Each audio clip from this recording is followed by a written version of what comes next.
NAB انکار کر رہی تھی، ایف اے کو کہا گیا کہ آپ گرفتاری ڈالیں، پھر خبریں آئیں جی ایم پی او کے تحت گرفتار کر لیا گیا ہے، کسی کو سمجھ نہیں آ رہی کیوں گرفتار کیا گیا ہے، مینٹیننس پبلک آرڈر کے تحت جناب پولیس نے گرفتار کر لیا ہے۔ تو ایف آئی اے اب نیا کیس کیا بناتے ہو، کہتے ہیں جی ہماری تو بڑی جھاڑ پڑے گی۔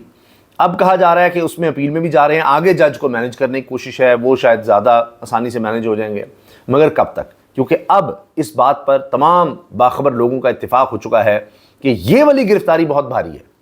میں آپ کو وثوق سے کہہ رہا ہوں کہ صنم جاوید کو پہلے کئی دفعہ گرفتار کیا گیا رہا ہونے کے باوجود، لیکن اس دفعہ جو گرفتاری ہے یہ بہت بھاری پڑنے والی ہے اس حکومت پر اور ایڈمنسٹریشن پر۔ یہ آپ دیکھ لیجئے گا، اس کی سب سے زیادہ بڑی وجہ، بنیادی وجہ یہ ہے کہ اب جو سپریم کورٹ سے فیصلہ آیا ہے مخصوص نشستوں کا، اس کے بعد یہ نظر آ رہا ہے کہ اب سپریم کورٹ میں مینجڈ ججز کا کنٹرول نہیں رہا، اب آزاد منش جج ہیں اور وہ دباؤ سہنے کی صلاحیت رکھتے ہیں۔ سپریم کورٹ کے میجورٹی ججز جو ہیں وہ اب ڈٹ گئے ہیں۔ اسی طرح اسلام آباد ہائی کورٹ کے ججز آپ نے دیکھا پہلے ہی ڈٹے ہوئے تھے، سوائے جسٹس عامر فاروق صاحب کے، چیف جسٹس جو ہیں۔ وہ معاملہ اب سپریم کورٹ میں جب آیا ہے، یعنی ان کو حوصلہ ملا ہے سپریم کورٹ کی طرف سے بھی، اور آگے اب کہا جا رہا ہے کہ اصل حکومت کو خطرہ ہے، جو چیخو پکار ہے اس وجہ سے ہے کہ دھاندلی کا کیس بھی سپریم کورٹ کھول رہی ہے اور لارجر بینچ میں جا رہا ہے، دھاندلی کا 8 فروری کی۔ تو وہاں ان کو بڑی سبکی ہونی ہے، کیونکہ مین چیزیں سامنے آ چکی ہیں، آرگومنٹس بھی سامنے آئے ہیں کہ کیا کیا ہوا تحریک انصاف کے لوگوں کے ساتھ، کس طرح الیکشن کمیشن نے دھاندلی کروائی، بلے کا نشان چھیننا اور اس کی پھر انٹرپریٹیشن، وہ سب کچھ۔ تو وہاں بھی معاملات گڑبڑ ہیں۔ پھر خط والا معاملہ جو 6 ججز کا ہے وہ دبا کے رکھا ہوا ہے سپریم کورٹ نے، وہ بھی اب دوبارہ اٹھ سکتا ہے، قاضی فیصل صاحب کا اس طرح کنٹرول نہیں رہا۔ یہ چیزیں چل رہی ہیں، تو اس لیے اب وہ سب کہہ رہے ہیں کہ یہ ایک جو نچلے لیول کا جج ہے اس نے رہا کر دیا صنم جاوید کو، جو کوئی نہیں سوچ سکتا تھا۔ تو اس کا مطلب ہے کہ وہ اب اثرات آ رہے ہیں کہ ان کو اوپر حوصلہ ہو گیا کہ اوپر جو ہمارے سینئر جج بیٹھے ہیں سپریم کورٹ ہے، وہ اب چیزوں کو دیکھ رہی ہے اور اس نے ہمت دکھائی ہے، تو اب ہم نے بھی ہمت دکھانی ہے۔ یہ اب سلسلہ جو ہے نظر آ رہا ہے۔ تو اسی سے آپ اندازہ لگائیے کہ اب معاملات کسی اور طرف جا رہے ہیں۔ حتیٰ کہ خواجہ سعد رفیق صاحب جو مسلم لیگ نون کے سینئر رہنما ہیں، انہوں نے بھی اب بغاوت کر دی ہے اور انہوں نے بھی یہ کہہ دیا ہے کہ بس کر دیں، کتنی دفعہ ایک لڑکی کو، ایک خاتون کو گرفتار کرنا ہے، اس کے چھوٹے چھوٹے بچے ہیں، کچھ تو خیال کریں، کیونکہ وہ بھی اپنی ماں سے ملنے کے لیے بےتاب ہوں گے، پریشان ہوں گے۔ خواجہ سعد رفیق نے باقاعدہ ایکسپرٹ پوسٹ کی ہے، معصوم بچے ماں کا انتظار کرتے تھک گئے ہوں گے، ان کا تو کوئی قصور نہیں، صلہ رحمی کریں، اب اسے گھر جانے دیں۔ اس پر جناب بڑا اچھا جملہ کہا ہے احمد برائچ نے، کہ بڑے اچھے صحافی ہیں، انہوں نے کہا کہ آپ، اب انہوں نے کہا ہے، کسی اور صحافی نے کہا ہے بہرحال، کہ یا اکبر نے کہا ہے جو اینکر ہیں، جب یاد نہیں آ رہا، میں نے پڑھا تھا، خیر میں ان کا ضرور نام لینا چاہ رہا ہوں کہ جس نے اتنا اچھا جملہ کہا کہ جی آپ صرف انصاف ہونے دیں، آپ چھوڑ دیں صلہ رحمی یا اس کو معاف کرنا یا کچھ اور چیز، آپ صرف انصاف ہونے دیں، عدالت کو فیصلہ کرنے دیں۔ یہ جو آپ کہہ رہے ہیں جی صلہ رحمی کر دیں، فلاں کر دیں، آپ چھوڑ دیں اس کو کہ جی آپ کی طرف سے کوئی معافی چاہیے، آپ انصاف ہونے دیں، بیچ میں نہ آئے، جو اس کی سزا بنتی ہے اس کو ہو جانے دیں، اگر اس کی سزا نہیں بنتی تو اس کو چھوٹ جانے دیں۔ یہ آپ جو درجنوں دفعہ گرفتاری کر رہے ہیں اور سمجھ نہیں آ رہی کس سے گرفتاری کروانی ہے اور اپنی بدنامی کرواتے چلے جا رہے ہیں، یہ اس بس کرتے ہیں، اس کو روک دیں، تو اپنی لیڈرشپ سے کہیں۔ دوسری طرف آپ دیکھیں آصف کرمانی بھی بول پڑے ہیں، مہنگائی اور بجلی کے بلوں کی وجہ سے لوگ خودکشیاں کر رہے ہیں، لوگوں کے گھروں کے بجٹ تباہ ہو گئے ہیں، اگر پھر بھی کوئی اس حکومت کو سٹیبل کہے تو کیا پھر ہم نے اس مستحکم حکومت کو چاٹنا ہے؟ نہ تو اس حکومت کی کوئی پذیرائی ہے اور نہ ہی اس سے ڈیلیور کرنے کی کوئی امید ہے۔ یہ سینٹر مسلم لیگ نون کے سینٹر آصف کرمانی یہ بات کر رہے ہیں۔ تو اندر سے بغاوت شروع ہو چکی ہے۔ جب صنم جاوید کی رہائی ہوئی، مسکرا کر وہ نظر آ رہی تھیں اور بڑی خوش نظر آ رہی تھیں، جب دوبارہ گرفتار کیا گیا ہے پھر بھی حوصلے میں نظر آ رہی تھی۔ تو اس لڑکی کا حوصلہ، اس خاتون کا حوصلہ جو ہے وہ اتنا زیادہ ہے کہ وہ اس پوری حکومت پر بھاری ہے۔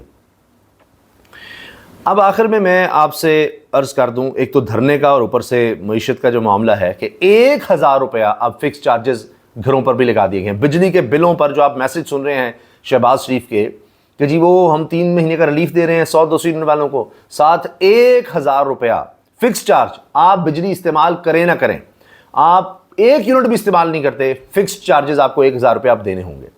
اس کے علاوہ ٹیکسز کی مزید بھرمار ہے۔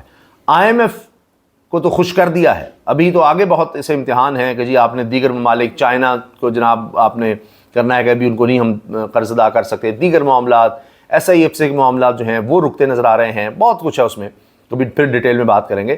تو لوگوں کو انہوں نے ضرور ناراض کر دیا، پریشان کر دیا، تباہ حال کر دیا. IMF کو خوش کر دیا ہے.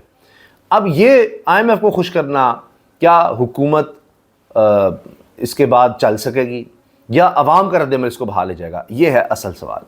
باقی جو دھرنے والا معاملہ ہے وہ اس لیے خطرناک صورتحال اختیار کر رہا ہے کہ یہ لوگ ایسے لگ رہا ہے کافی دنوں تک بیٹھ سکتے ہیں. اور مطالبات یہی ہے کہ جی فلسطین کی مالی امداد کی جائے، وہاں مسلمانوں کی غذائی طور پر، ادویات کے لحاظ سے ان کی امداد کی جائے اور وہاں تک پہنچائی جائے. اس کے علاوہ جناب ان کے اسرائیلی وزیر اعظم کو دہشت گرد قرار دیا جائے، اس سے ہر طرح کے تعلقات ختم کیے جائیں، اور اگر کوئی پیچھے کوشش ہو رہی ہے یا کوشش ہو رہی تھی تعلقات بنانے کی اسرائیل سے، وہ ختم کیے جائیں. اور اس میں جناب پاکستان بھرپور طرح سے آواز اٹھائے اور پورا سرکاری سطح پر مصنوعات کا بائیکاٹ ہو. یہ بات کی جا رہی ہے جو دھرنے میں لوگ موجود ہیں ان کی طرف سے یا ان کے سربراہان کی طرف سے. اس میں سینیٹر مشتاق احمد خان جو پہلے دھرنا دے چکے ہیں، انہوں نے شاباش دی ہے کہ جی یہ سیاسی دینی جماعتوں کا اس طرح سے آنا یہ بڑی زبردست بات ہے، حکمرانوں کو دباؤ ڈالیں کہ یہ جو ظلم ہو رہا ہے اس کے خلاف آواز اٹھائیں. تو اتنی بڑی تعداد میں لوگ ہیں، حکومت اب ان کے خلاف اگر ایکشن لے گی تو ان کو بہت بڑا دھچکا لگنا ہے حکومت کو. اس میں یہ بھی خبریں ہیں کہ جی وہاں سے ایمبولینس گزری تو لوگوں نے راستہ دے دیا، چونکہ ویسے تو سڑک پر یہ لوگ بیٹھے ہیں اور سڑک بند ہے، وہاں لوگ بالکل چادریں بچھا کے وہاں آرام بھی کر رہے ہیں. تو یہ جلدی جانے والے نہیں ہیں، اور حکومت کو بھی ایسا لگ رہا ہے، کچھ سمجھ نہیں آ رہی کہ ان کو کرنا کیا ہے، ڈیل کس طرح سے کرنا ہے. تو پولیس کے کچھ لوگ گئے تھے افسران، وہ نعرے نورے لگا کر واپس آ گئے. اب باقی کہانی اسی طرح سے چل رہی ہے.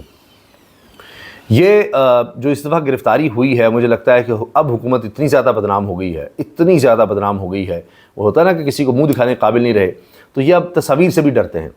پہلے ہوتا تھا اس کو صنم جاوید کو لے کر آئے ہیں، اسی گاڑی میں گرمی میں دھوپ میں رکھا ہوا ہے، وہ اس طرح سے نہیں ٹوٹی. اب نئے طریقے سے اس کو توڑنے کی کوشش ہے کہ اور کیسز بنا لیں، لیکن اب لگتا ہے کہ جو کچھ اس کے ساتھ ہو گیا کہ نا عادت سی ہو جاتی ہے کہ اچھا کتنا اور کر لیں گے گرفتار، کتنا ظلم کر لیں گے یہ لوگ. کیونکہ عوام میں اس کا ایک ریئیکشن بڑھتا چلا جا رہا ہے کہ بس کر دو. ان کے اپنے اب نون لیگ کے اندر بغاوت ہو گئی ہے، سعد رفیق نے آواز اٹھا دی ہے، تو باقی کیا بچتا ہے؟ آپ سوچیں ذرا، انہوں نے بھی جا کر ووٹ مانگنے، ان کو بھی پتا ہے کہ پبلک ریئیکشن کیا آ رہا ہے. تو یہ بہت بھاری گرفتاری ہو گئی ہے. اس میں جو عوام کا رد عمل نظر آ رہا ہے وہ بھی آپ دیکھیے کیا ہے. سوشل میڈیا پر کس طرح سے اس کو ڈسکس کیا جا رہا ہے کہ نہیں بس کر دیں. اور باقی تو آپ دیکھ ہی رہے ہیں کہ اس وقت یہ جو دھرنے کی صورتحال ہے، آگے میں نے آپ کو بتایا جماعت اسلامی کا، کیونکہ یہ لوگوں کی پہنچ سے یہ سارے معاملات اب باہر ہوتے چلے جا رہے ہیں. تو حکومت اب لگتا نہیں ہے کہ زیادہ عرصے تک یہ کھیل جاری رکھ سکے گی جو بھی یہ سب کچھ کر رہے ہیں. اور اس کے علاوہ بجلی مہنگی کرنے کا نوٹیفیکیشن بھی آ گیا ہے. 1 یونٹ 48 روپے 84 روپے تک پہنچ گیا ہے.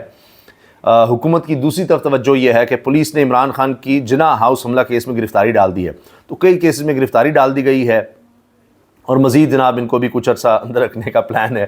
لیکن مشکل ہو رہا ہے، بہت مشکل ہو رہا ہے، کیونکہ جو سپریم کورٹ کا اب ہمیں نظر آ رہا ہے موڈ، اس سے لگ رہا ہے کہ نہ تو حکومت زیادہ عرصہ چلنے والی ہے، اور نہ ہی عمران خان کی گرفتاری یا ان کو جیل میں رکھنا اب زیادہ دیر تک ممکن ہے.